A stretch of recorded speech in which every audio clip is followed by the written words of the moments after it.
Hello and welcome to Super Great Kids Stories, wise tales from storytellers around the world who will make you laugh and sometimes cry. Recommended for ages 5 to 105. I'm Kim and I love stories. Hello Super Great Kids, and how are you? I'm very happy because today's story is about a lion. And I find lions fascinating. I once sat in a jeep for 20 minutes in South Africa watching a lion who was sitting on the road right next to our car. We were so close to him I could see the fleas jumping on his head. Did you know that a male lion's roar can be heard from about 5 miles away? Although they're known as the king of the jungle, most lions live in the savannah or open grasslands rather than in forests. The story this week is about a lion and a squirrel who bump into each other in the South African savannah. It's told by the marvellous storyteller Baden Prince Jr. Before we welcome Baden, can you have a little think about this question? Would you rather be a lion or a squirrel?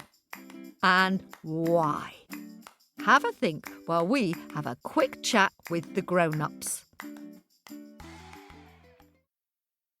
Hello, Super Great Kids, I'm back.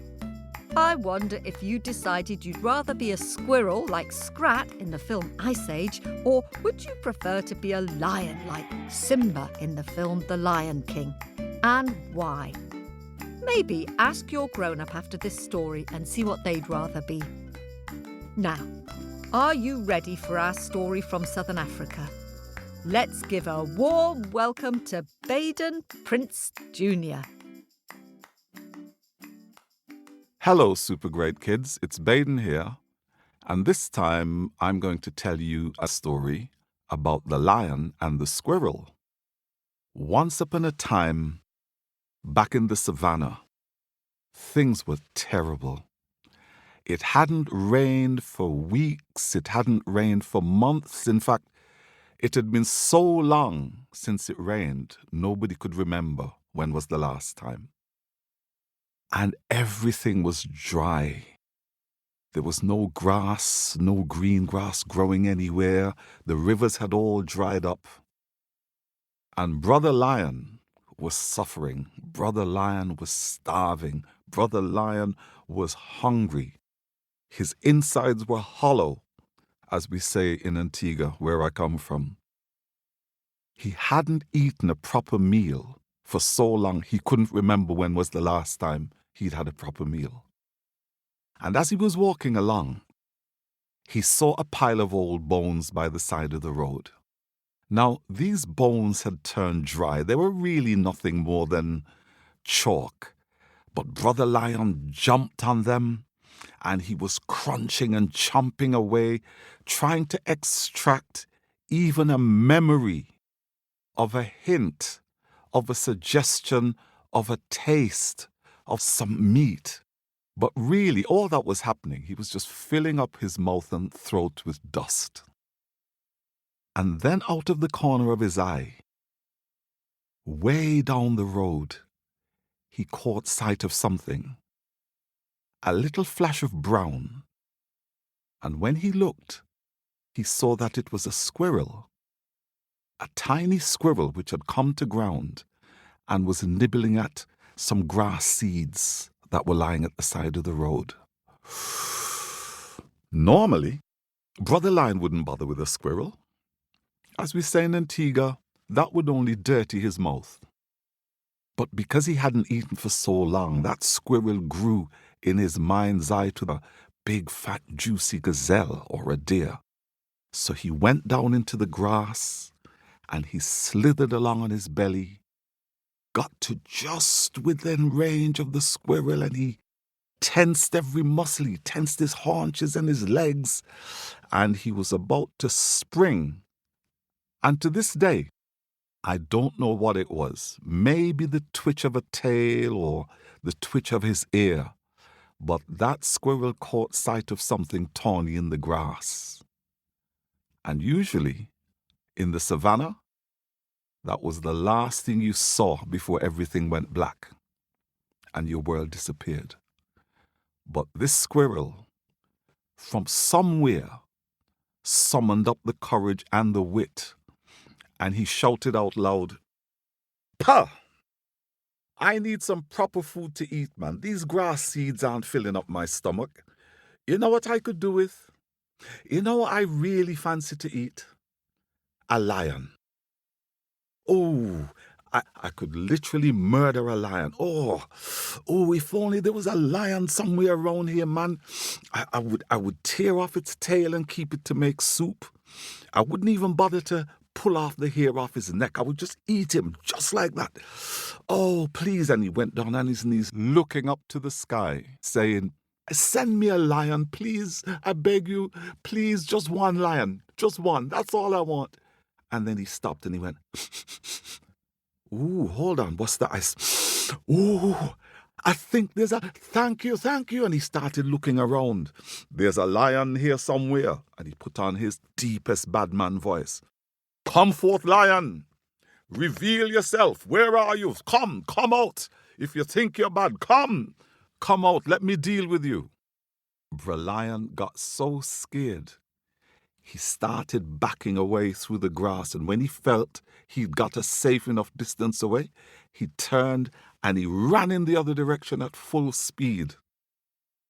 Now, sitting in a tree nearby, watching all of this, was Monkey. And I don't know what it was between Monkey and Squirrel, but the two of them just never got on. Monkey never liked Squirrel, Squirrel never liked Monkey. And Monkey thought, when he saw Brer Lion stalking the squirrel, that this was going to be the day that his rival and his enemy was gotten rid of once and for all. So when Brer Lion fell for the trick and turned around and ran away, Monkey was livid. He was furious. He was angry. He went chasing after Lion, swinging from tree to tree, from branch to branch. He didn't have to go far because Lion was so weak from hunger and tired. He didn't run very far at all.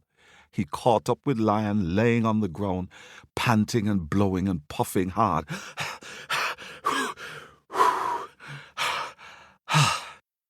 Monkey swung down to the lowest branch of the tree, not too close, and he leaned over and he said, "Lion, you should be ashamed of yourself."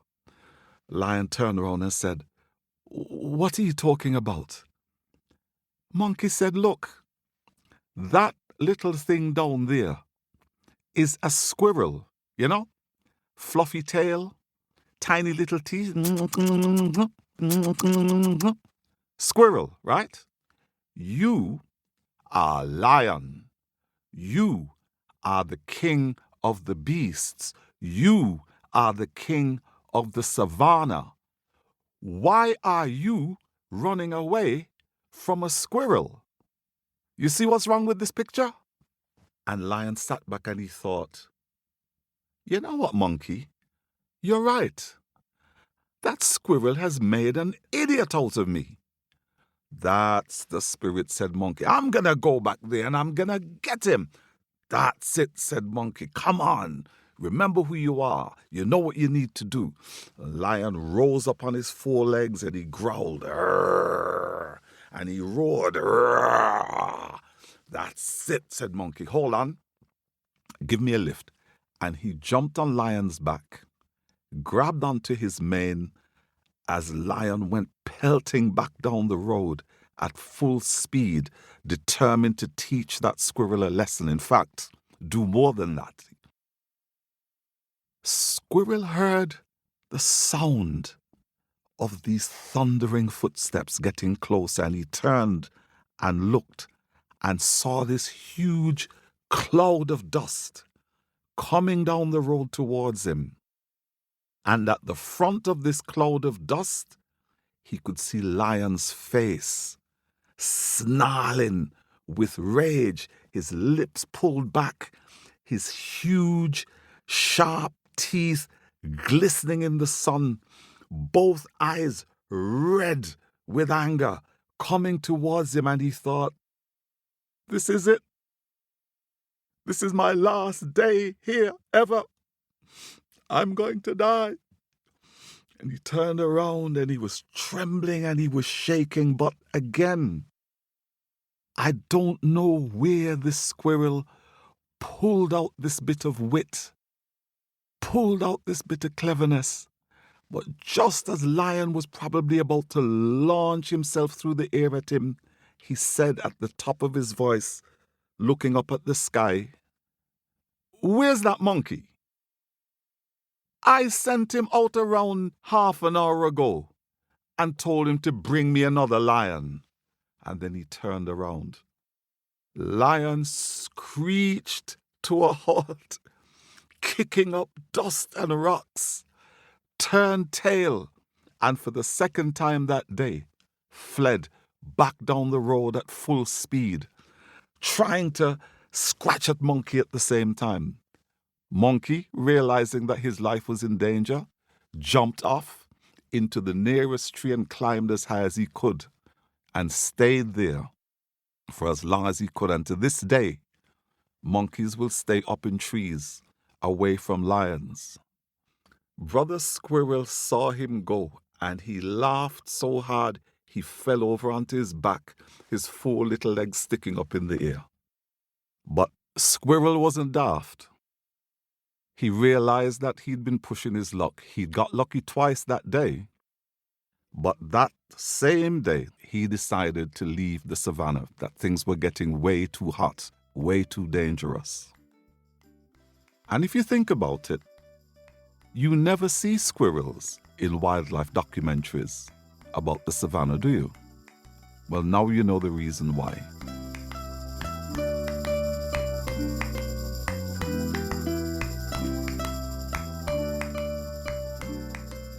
Thank you very much, Baden, for sharing that fun story.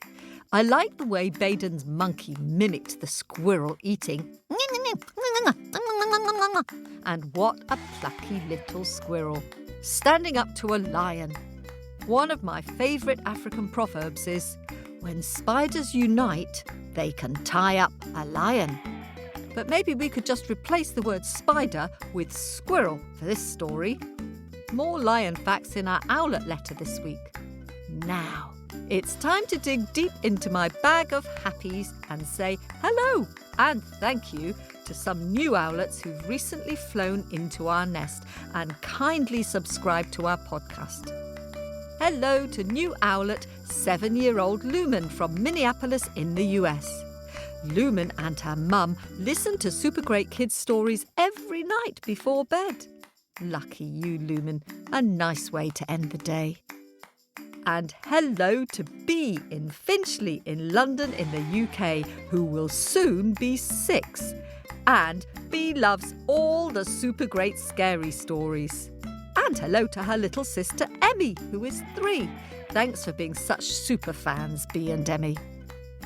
And hello to new owlets Stetson, who is 6, and Lily, who is 3, from Alabama in the US. And hello and hoo-hoo-hoo to owlets in Los Angeles, Leo, who is 7, and Clarabelle, who is 4, who love listening to Super Great Kids stories on the way to school. And hello to Ari Solomon, who is 5, from South Carolina, who got a subscription to our podcast for Christmas. And hello to your older brothers and sisters who also enjoy listening to some of our stories. Thanks so much to all of you who are subscribing and helping to keep our podcast ticking over. If you'd like to subscribe, you can donate on Patreon, Apple or Ko-fi. See more details on our website, supergreatkidsstories.com. And thank you too to everyone who wrote thoughtful and generous reviews on Apple Podcasts, including Luna Maya Pizza Paya from the US, Ro O'Connor from Canada, and PJ Cerner from the US. Now, Lots of you have been sending in wondrous pictures inspired by our stories. We just love seeing all the different ways you imagine the characters as you listen. So here's a little thank you to some of you. Thanks to Olivia, who is 7 from Delmar in New York, who drew an atmospheric picture after hearing a Baba Yaga story. Your picture's complete with rain and thunder and lightning and puddles. Thank you, Olivia. And thanks to Nora from Glen Ellen in Illinois in the US. Thank you, Nora, for sharing your witch picture and your polar bear drawing. I'm interested to hear that you would rather be a polar bear than a little brown bird. It's quite hard to choose, isn't it? Flying like a bird would be very exciting, but I also think it would be great fun to swim around the ice floes in the Arctic. And a big hello to Cosima, who lives in London and sent us a lovely picture of the Irish story of the griffin. And thanks to Sylar, who's carefully coloured in the picture of the monster in the maze from our Super Great Kids colouring book. Glad to see you're enjoying it, Sylar. And hello to Philippa, who is 5 and lives on the island of Malta. I love your picture, inspired by the story The Ghost of the Bloody Finger. I particularly like the 4 cobwebs in each corner that show us that the old house hasn't been lived in for many, many years. And hello to Inara, who is 7, who loves rainbows and has sent us her amazing drawing of the story How the Rainbow Got into the Sky. Thank you, Inara. I really like it. And thanks to Aya, who is 6 and lives in Huntingdon in the UK. Aya drew 2 pictures, the scary story, The Ghost of the Bloody Finger, and The Scarecrow and the Hare. Lovely drawings. Thank you, Aya. And thanks to Nikhil, who is 6, and his brother Kiran, who is 8.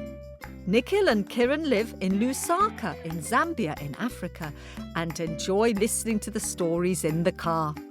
Thank you for your picture of the Ghost of the Bloody Finger, Nikhil. Amazing! There is certainly a lot of blood in that picture. And thanks, Kiran, for your lovely drawing of the apple tree man.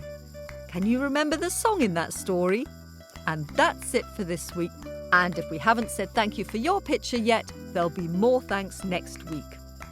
And thank you all. If you'd like to see those pictures, go to facebook.com/supergreatkidsstories. That's all for now. Keep on telling your stories and singing your songs. See you soon. This story was recorded at Wardour Studios in London.